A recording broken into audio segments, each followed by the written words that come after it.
ध्यान दीजिए इधर। आज का पता उपवास के ऊपर था कि उपवास कितने टाइप के उपवास होते हैं। कितने टाइप के उपवास होते हैं? जल्दी बताओ। 3 टाइप के उपवास बाइबल के अनुसार बताए गए। बताया 40 दिन का और एक बताया 21 दिन का। तो 3 दिन का उपवास किसने किया था?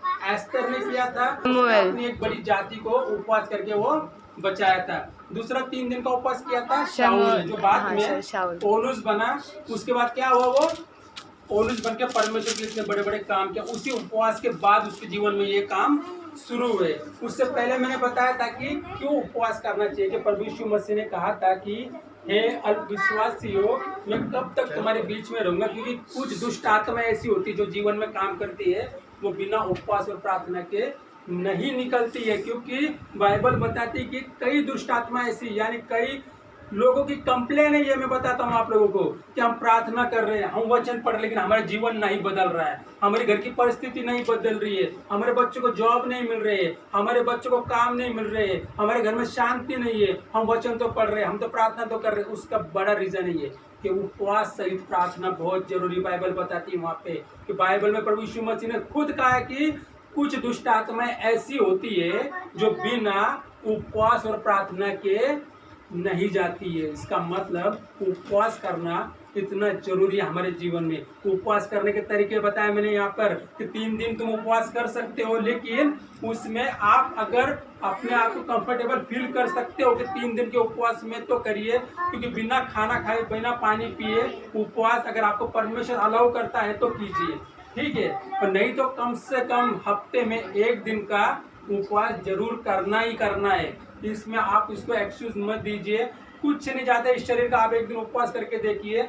जब मैंने भी अपना बता रहा हूँ, मैं 40 दिन का जब उपवास शुरू किया था मैंने, तब मैं ये परमेश्वर को बोल के शुरू किया था, परमेश्वर मुझे नहीं पता मैं कितने दिन उपवास करूंगा करके, ये जितने दिन मुझसे हो जाएगा मैं कर लूंगा, बाकी मैं छोड़ दूंगा। लेकिन परमेश्वर इतना महान है, उसने पूरे 40 दिन उपवास करा। और मैं आपको यकीन दिलाता हूँ परमेश्वर इतना महान है कि उपवास में आपको पता भी नहीं लगने देता कि आप इतनी लंबी फास्टिंग कर रहे हो, ना आपको भूख लगती है उसके अंदर, उल्टा ना मेरा शरीर कभी मेरे को थकावा लगा इतनी लंबी फास्टिंग में। परमेश्वर इस रीति समझ, आप भी करके देखिए। उपवास करने से कहीं ना परमेश्वर के करीब जाते हो। उपवास की सबसे अच्छी डेफिनेशन क्या है? क्या है सबसे अच्छी डेफिनेशन उपवास की? वो बिना शब्दों की प्रार्थना है। क्या है वो? बिना शब्दों की प्रार्थना है उपवास का मतलब। यानी आप उपवास रखते हो परमेश्वर के आगे। अगर आज आप उस दिन आपको प्रार्थना करने का मौका नहीं मिलता है, आपको उस दिन वचन पढ़ने का मौका नहीं मिलता, तब भी परमेश्वर क्या बोलता है? वो बिना शब्दों की प्रार्थना है। क्योंकि उस दिन आपने परमेश्वर के लिए अपने शरीर को त्यागा है। परमेश्वर को आपने उस दिन वो शरीर को क्या करा है? अर्पण किया है उसको, कि भाई परमेश्वर आज मैं तेरे लिए भूखा रह रहा हूँ, कि परमेश्वर मुझे तेरे जानकारी होनी चाहिए, मैं तेरे आगे बढ़ना चाहता हूँ। यानी कि उस दिन आप प्रार्थना नहीं करो, लेकिन ऐसा पॉसिबल नहीं करना, लेकिन उपवास कर दो, प्रार्थना कर। अगर नहीं कर पाते हो तो उसकी बता रहा हूँ मैं आप लोगों को, आपको नहीं मौका मिला प्रार्थना करने का, आपको नहीं मौका मिला वचन पढ़ने का, तब भी वो आपका मान्य उपवास, ठीक है। आप परमेश्वर के पास वो आपकी प्रार्थना, आप इसमें प्रेरितों के काम में आगे पढ़ते हुए चले जाओगे तो उसमें लिखा है, एक कुरनेलियुस करके इसके अंदर, चलिए मैं आपको दिखाता हूँ फटाफट ना कि उपवास और प्रार्थना से क्या होता है। प्रेरितों के काम निकाले फटाफट।